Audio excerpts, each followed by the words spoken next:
Itagating logoy gabi met chebo Kass TV kigurena Jacqueline Arusei kaimonge alageng mengi kobun taonit sa Eldoret County nebo Uasin Gishu komogole bendi kap kirwok eng takchinetab ketelel maget nebo kamunit netinye ak letaitab nebo Eldoas nebo kotes eng kebebertab 300 eng bogol rabinik chekilipani eng bills chebo beek kaikimit mengi chotok kole bills chotok lelach kibarasta kamanutietab Eldoas eng taunetab kee nebo kenyini komaiyan icheget ole kamwa kole bendi koboisie kapkirwok asikoker kole kanyor icheget imanda. Kinyoru report kobun Timothy Kiplimo. Kong'ololchin sirikab logoiwek en kanasetab Eldoret komomeng'i choto kondochin Aaron Maina ak Abubakar Bini kole mabendi koyani kampunitab Eldowas kosimchin ichek kolipan bills chebo beek chetesotin en kebebertab 300 en bogol kini kamwa kole manyolu kakwautienoto. Kienda Eldowas kununua maji na tank, maji lita 6,000 ni 800. Hata wewe mwenye unatumia resident haiwezi fika 800 kwa nyumba yako. So inakuwaje unacharge mtu akinunua maji Eldowas na tank 800 shillings, 6,000 liters, alafu kwa nyumba unampiga 300 times. Haiwezekani, na sisi tumesema tutapigana na tutaendelea kupigana mpaka mwisho, mpaka tukae chini tuelewane. Ikiwa bwana rais ameamua kuweka SHA na kujitolea kulipia watu 2,000,000 wale wasiojiweza, na SHA ni shilingi 300 na 400, leo anamaze kimya. Wakazi wa Eldoret tunadhulumiwa kutoka kwa 33% mpaka 300%. Hili ni jambo ambalo kwamba halitowezekana. Eng taunetab kee nebo kenyini kokibarasta kampunitab Eldowas kobun notice kole kibendi ketes rabinik chekiliponi arawet age tugul chebo beek. Kit nekiyach meng'ichoto kobo kapkirwok kotomo kotelel kapkirwok kasuldaetab ng'atutichoto lelach kobate tilet nebo kapkirwok kokeny betusiek 2 chekokosirto nebo kikoch chamchinet kampunitab Eldowas nebo kosuldae ng'atutichoto. Ko kit nekamwa meng'ichoto kole mobo iman. Bwana Gavana anajiita koti moja. Kama koti ni moja, si nataka ioshwe. Najua kama koti ingekuwa mingi, angesema waje nibadilisha, lakini kama koti ni moja, si inakuwa chafu na inataka kuoshwa. Itaoshwaje kama bili ya maji iko juu? Itorchingei nguni meng'ichoto koyai appeal en kapkirwok koboisie okilyong'wai Mathal Maina nekamwa kole bendi ichek kapkirwok en katorchinet nebo keker kele kakiyochi imanda meng'ik chebo nganasetab Eldoret. Nimepata kupewa instructions ya kuweza kuappeal kwa sababu hawakubaliani na yale ambayo hakimu aliweza kuamua. So cha msingi ya kwanza ni tunaweka ile application ya stay of execution ili tuweze kusimamisha zile tariffs ambazo zinakandamiza wakazi wa Uasin Gishu. And then from there tutaona vile ambavyo tutaweza kuendelea na appeal hiyo. Akot kounoto kokosubkei ak kandoinatet nebo kampunitab Eldowas kokitas ichek robinichoto en katorchinet nebo kiyum robinik cheite silingisiek bilion 2.2 cheitorchingei kanabtaetab kasuldaetab tetutik chebo letaetab beek en komosatak. Kit netogu komatach komie meng'ik en kanasetab Eldoret. Kong'eten kanaset nebo Eldoret en county nebo Uasin Gishu, logoiwekab emet chebo Kass TV, kaninyu ko Timothy Kiplimo. Ibaru chikilishet nekoyai kampunitab Infotrack Research and Consulting kole kaitetab biik 57 eng bogol eng kumwae kole takchingei oleya emoni kosubkei ak offset netinye ak chikilishonotok John Vin Wanyingo ko kaitetab biik 17 eng bogol koboiboichin ole takchingei emetab Kenya. 57% opined that the country is headed in the wrong direction. And some of the highlights, some of the reasons they gave is the high cost of living. Then, of course, there is poor governance, unemployment. There is issues to do with SHA or SHIF. And, of course, only 17% believe the country is headed in the right direction. Only 17%. That to mean in the nearest whole number, if I meet 5 Kenyans, only 1 out of 5 would say the country is headed in the right direction. And of course, for those that believe the country is headed in the right direction, some of the reasons they attribute it to is that at least the country is enjoying relative peace at 41%. Then the government is perceived to be doing well, mentioned by 37%. So in terms of what we depict from the reasons as to why we believe the country, majority believe the country is headed into the wrong direction, they revolve around economic issues. And of course, there are a lot of pain points in our wallets. The people feel the wallets are a bit fringed.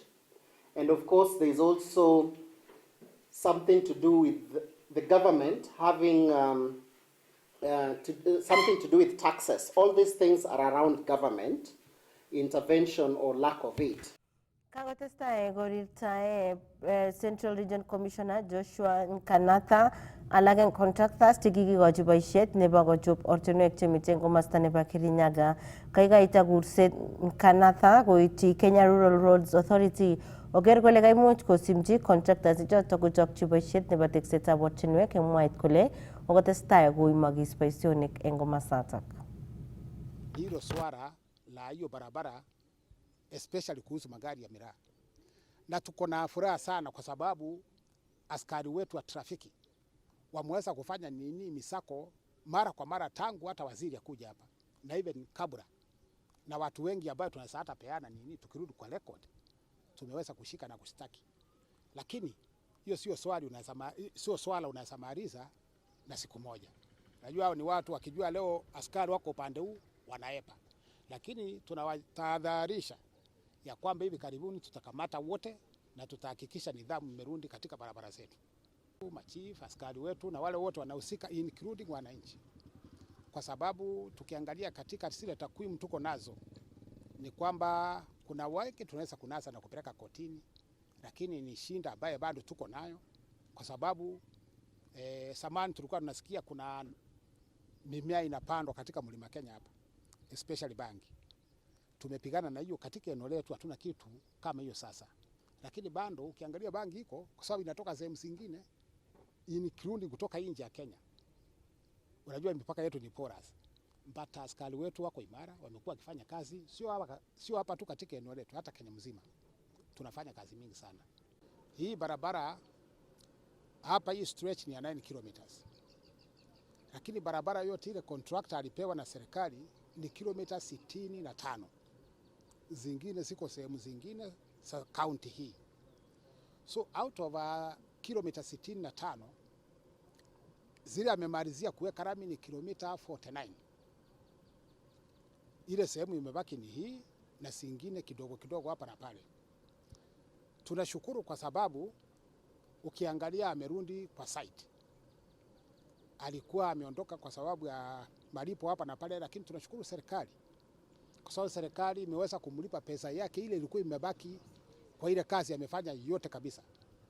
Vile tunaongea hapa serikali contractor andai serikali pesa yote kwa zile amerisi na kupelekea serikali ndiye alipo pesa. Hiyo lazima tuelewane. Kama serikali hatuna ndeni na yeye. Sasa yeye ndio unaona naye amembobera 100% arundi kwa site. Na ametuhakikishia kufikia Disemba kama mambo yote iko sawa atakuwa amemalizana hata kuweka rami hii barabara. So we are very happy with him.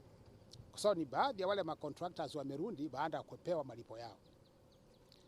Na hapa tutarundi mwezi ujao kuhakikisha kwamba yale ametuahidi ametekeleza. Unaona ukiangalia hata nyuma yako hapa na upande huu mwingine, hawa watu wa upande huu ni wakulima. Na hawa ni baadhi ya wale wa Kenya ambao bidhaa zao zilikuwa zinaharibikia barabarani kabla hasijafika sokoni. So upande mmoja wakulima especially wale wako na biashara zao huku za ukulima watakuwa na uwezo wa kufikisha bidhaa zao sokoni katika wakati unaofaa.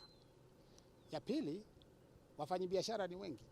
Kwa sababu sio bidhaa tu za ukulima, kuna mambo mingi ambayo inafanya nafungua hata bei ya mashamba inaanza kupanda juu kwa sababu ya yale manufaa ya hii barabara. Pia vile hata magari, wale watu wako na magari watamanufaika kwa sababu magari yao haitakuwa inaharibika kila wakati. Unajua ile barabara imejaa potholes, kila wakati unapeleka magari katika garage kwenda kutengenezwa hapa na pale. So hiyo shughuli tutakuwa tumemaliza. Sisi aliweza kutangaza kwamba ameachilia 60 billion ya kulipa zile pending bills za wanakandarasi wale wanajenga barabara zetu, na walilipwa. So hakuna mmoja ako na sababu ya kusema kwamba hawezi akarudi kwa kazi.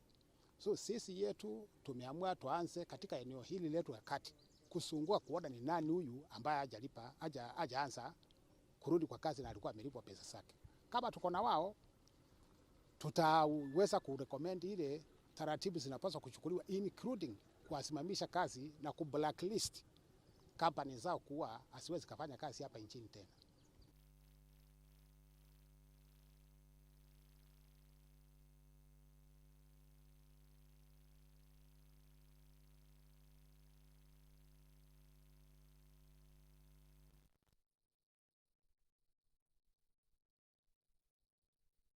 Institutional projects on housing our police officers have progressed.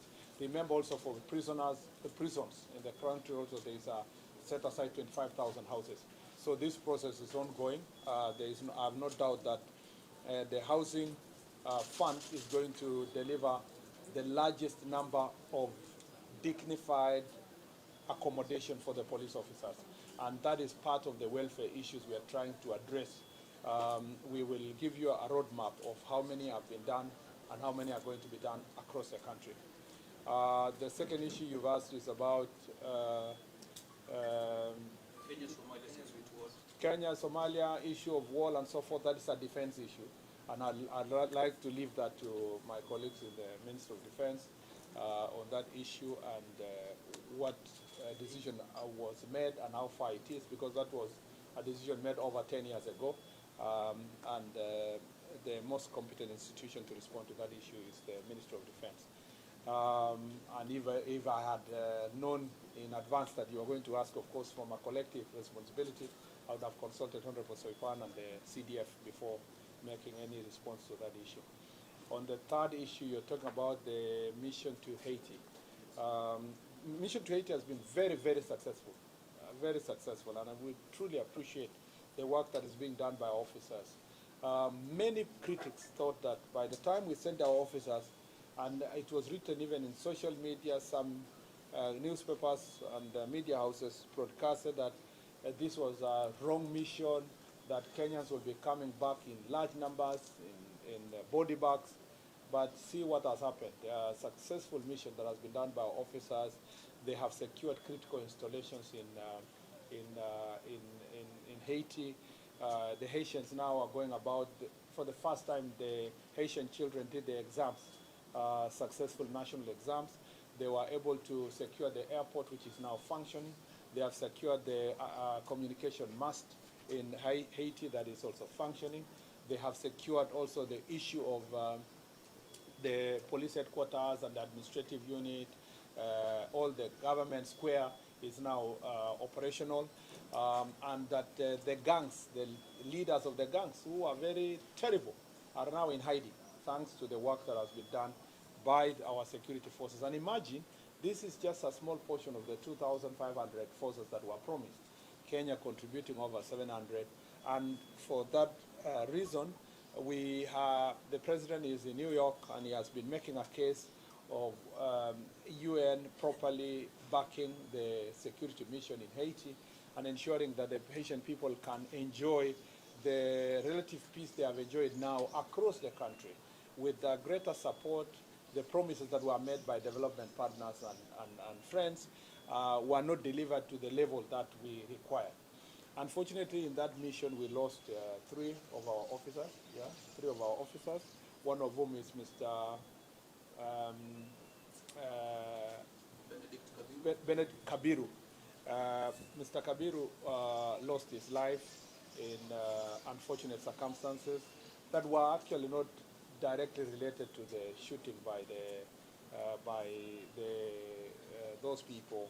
I think it was in the case of protecting colleagues, and the whole report is going to be made public by the IG, but the family has been informed The National Police Service visited his family yesterday.